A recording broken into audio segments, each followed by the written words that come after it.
Hello दोस्तों, मेरा नाम डी प्रसाद साहू और आज हम फिर से नई जानकारी से उपस्थित हूँ। क्या है बैगन के तना छेदक एवं फल बेधक। तो ये तना छेदक एवं फल बेधक होता क्या है, इसके बारे में आप लोगों को संपूर्ण जानकारी दूंगा। तो कृपया करके मेरे साथ इस वीडियो में आप लोग बने रहिए। तो अभी आप लोग देखे होंगे, चाहे अपने बाड़ी में हो या फिर आप लोग कोई अच्छे से व्यावसायिक बैगन की आप लोग खेती कर रहे हो, तो उसमें अधिकतर क्या किस कारण जो फसल में हानि होती है, तना छेदक और जो फल बेधक होता है। इसमें क्या होता है, जो तना छेदक होता है उसका जो लार्वा स्टेज होता है वो क्या करता है, पौधों के तने में एंट्री करके उसमें घुस जाता है। घुसने के बाद उस तने को पूरी तरीके से खोखला कर देता है और जहाँ से वो एंट्री किए रहता है वहाँ को अपने मल से वो बंद कर देता है। बंद करने के बाद वो अंदर ही अंदर तने को खाता रहता है, जिसके कारण क्या होता है, जो पौधे की ऊपरी सतह होती है वहाँ पौधे की जो पत्तियाँ होती है, ऊपरी सतह होती है, जो वो विकास की बिंदु होती है वो मुरझाने लगता है। और वहाँ से जब जैसे फल लगता है तो क्या करता है, वहाँ से वो लार्वा बाहर निकलता है और जो फल होता है उसमें छेद करके उसमें अंदर घुस जाता है। और घुसने के बाद उसको भी वो जहाँ से छेद करके अंदर घुसा रहता है वहाँ पर क्या करता है, मल से उसको भी बंद कर देता है और अंदर पूरा जो फल रहता है उसको पूरी तरीके से खा जाता है। तो इससे जो फल होता है पूरी तरीके से खराब हो जाता है, पौधे मुरझाने लगते हैं। तो इस अवस्था में आप लोगों को उसका नियंत्रण करना बहुत ही ज़रूरी हो जाता है।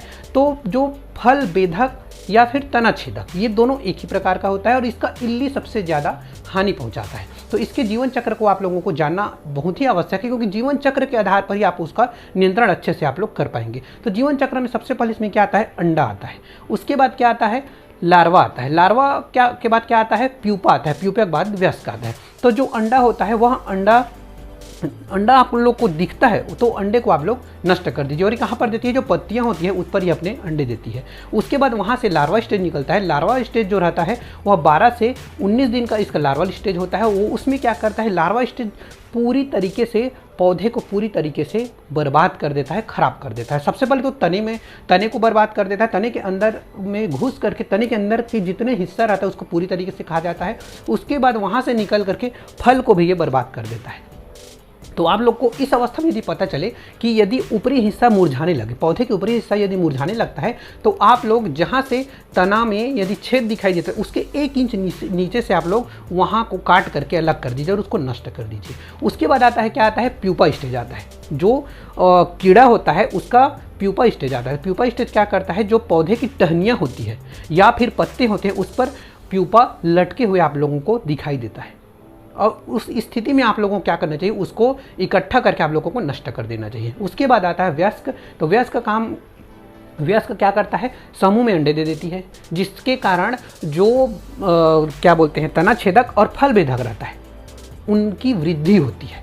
तो इसके नियंत्रण करना बहुत ही आप लोगों को आवश्यक हो जाता है। तो इसके नियंत्रण के लिए आप लोगों को सर्वप्रथम तो यह करना चाहिए कि यदि आप लोग भूमि की तैयारी कर रहे हैं, बैगन लगा रहे हैं, जिस खेत में बैगन लगा रहे हैं, जिस फील्ड में बैगन लगा रहे हैं, उसमें क्या करना चाहिए, गर्मी के दिनों में आप लोगों को गहरी जुताई कर देनी चाहिए। गहरी जुताई करने से क्या होता है, जो प्यूपा रहता है या फिर अंडे रहती है, वो सूर्य के प्रकाश में गहरी जुताई कर देने से और पर्दी छोड़ देने सूर्य प्रकाश के कारण वो नष्ट हो जाती है।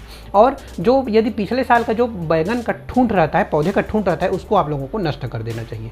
उसके अलावा आप लोगों को क्या करना चाहिए, सबसे पहले यदि आप लोग बैगन की फसल ले रहे हैं तो जब मिट्टी की तैयारी करते हैं, भूमि की तैयारी करते हैं, उस समय आप लोगों को क्या करना है, स्यूडोमोनास फ्लोरेसेंस 2.5 किलोग्राम लेना है और उसको 50 किलोग्राम जो अच्छे से सड़ी हुई गोबर की खाद रहती है उसमें मिला देना है। मिलाने के बाद उसको प्रति हेक्टेयर के हिसाब से मिट्टी में मिला देना है। और उसके बाद आप लोगों को बीज उपचार करके आप लोगों को बीजों की बुआई करनी है। तो बीज उपचार के लिए आप लोग स्यूडोमोनास फ्लोरेसेंस लेना है 10 ग्राम और उसको प्रति किलोग्राम बीज के हिसाब से उपचारित कर लेना है। उपचारित करने के बाद बीजों को छाए में रखना है। छाए में 8 घंटे तक रखने के बाद उसको बुआई के लिए आप लोग उपयोग कर सकते हैं। या फिर उसके जगह में आप लोग ट्राइकोडर्मा विरिडी भी ले सकते हैं। उसका 4 ग्राम प्रति किलोग्राम बीज के हिसाब से आप लोग उसका उपयोग करें। उसको उपचारित करें, बीज को उपचारित करने के बाद उसको आप लोग 8 घंटे तक छाए में सुखाइए। छाए में सुखाने के बाद आप लोग उसको बुआई के लिए उपयोग कर सकते हैं। या फिर आप लोगों को यदि आप लोग फसल लगा दिए, फसल लगाने के बाद आप लोग लाइट एवं फेरोमोन ट्रैप का प्रयोग करें। तो लाइट ट्रैप होता क्या है, लाइट ट्रैप को बनाने के लिए आप लोग को सर्वप्रथम क्या करना है, यदि आप लोग एक बर्तन, चौड़े मुंह वाला बर्तन ले लीजिए और उसको फील्ड में रख दीजिए। शाम को फील्ड में रखने के बाद उसमें पानी भर दीजिए। पानी भरने के बाद उसमें हल्का सा मिट्टी का तेल मिला दीजिए और उसके ऊपर में आप लोगों को लकड़ी की सहायता से ट्राइपॉड की तरह तीनों कोने में ऐसे कर लकड़ी का ट्राइपॉड बना लीजिए और बीच में एक बल्ब लटका दीजिए। इससे होता क्या है, इससे होता ये है कि जो वयस्क कीट होते हैं वो लाइट में, प्रकाश में आकर्षित होते हैं। आकर्षित होने के बाद वहाँ पर आते हैं और आने के बाद वो नीचे मिट्टी के तेल युक्त जो पानी रहता है उसमें गिर जाते हैं। गिरने के बाद क्या होता है, वो वयस्क मर जाते हैं, ख़त्म हो जाते हैं। ये भी एक उसका उपाय है। उसके बाद फेरोमोन ट्रैप। फेरोमोन ट्रैप में क्या होता है, जो वयस्क नर होते हैं वो अट्रैक्ट हो जाते हैं।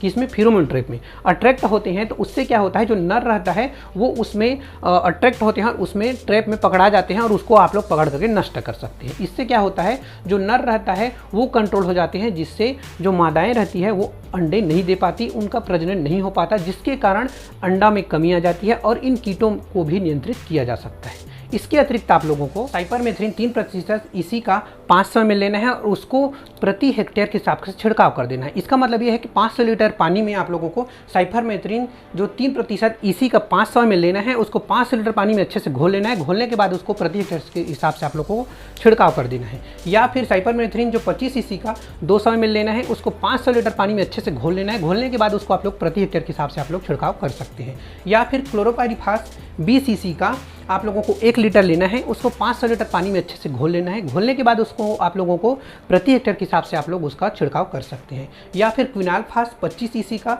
750 ml लेना है, उसको 500 लीटर पानी में अच्छे से घोल लेना है। घोलने के बाद उसको आप लोग प्रति हेक्टेयर के हिसाब से आप लोग छिड़काव कर सकते हैं। या फिर एमामेक्टिन बेंजोएट आता है 5% Sg, उसका 200 ग्राम लेना है, उसको 500 लीटर पानी में अच्छे से घोल लेना है। घोलने के बाद उसको आप लोग प्रति हेक्टेयर के हिसाब से छिड़काव कर सकते हैं। या फिर ट्राइजोफास 40% इसी का 1250 ml लेना है और उसको 500 लीटर पानी में अच्छे से घोल लेना है। घोलने के बाद उसको आप लोग प्रति हेक्टेयर के हिसाब से आप लोग अच्छे उसका फील्ड में छिड़काव कर सकते हैं। इसके अतिरिक्त आप लोग लैम्डासाइलोथ्रीन जो 4.9% Sc का आप लोगों को 450 ml लेना है और उसको 500 लीटर पानी में अच्छे से घोल लेना है। घोलने के बाद उसको आप लोग प्रति हेक्टेयर के हिसाब से छिड़काव कर सकते हैं।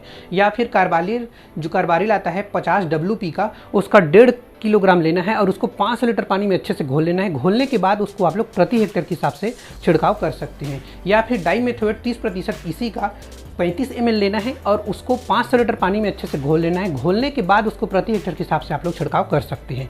या फिर फोसालोन आता है 35% इसी, उसका 750 ml लेना है, उसको 500 लीटर पानी में अच्छे से घोल लेना है। घोलने के बाद उसको आप लोग प्रति हेक्टेयर के हिसाब से छिड़काव कर सकते हैं। या फिर नीम आधारित जो कीटनाशक है, नीम आधारित जो कीटनाशक आता है उसका आप लोगों को 1.5 लीटर लेना है और उसको प्रति हेक्टेयर मतलब 500 लीटर पानी में अच्छे से घोल लेना है। घोलने के बाद उसको आप लोग प्रति हेक्टेयर के हिसाब से छिड़काव कर सकते हैं। तो ये हो गया आप लोगों का जो बैगन का तना छेदक और फल बेधक है। तो ये तना छेदक और फल बेधक को आप लोग यदि नियंत्रित नहीं करते हैं तो इसमें 40% तक उपज में कमी आ जाती है। तो इसका नियंत्रण करना बहुत ही जरूरी हो जाता है। तो आज मैं आप लोगों को जो बैगन का फल बेधक तना छेदक है उसके बारे में संपूर्ण जानकारी दे चुका हूं। तो कृपया करके मेरे इस वीडियो को आप लोग लाइक करें, इसको इसमें कमेंट्स करें और दूसरों को शेयर करें ताकि आप लोगों को इसके बारे में अच्छे से जानकारी मिल सके, दूसरों को आप लोग इस जानकारी को दे सकें। और इसकी जानकारी मैं आप लोगों को पूरी तरीके से दे चुका हूँ। तो कृपया करके मेरे इस चैनल में यदि आप लोग नए हैं तो सब्सक्राइब करिए, दूसरों को शेयर करिए, लाइक करें, कमेंट्स करें। और आज के लिए बहुत बहुत धन्यवाद।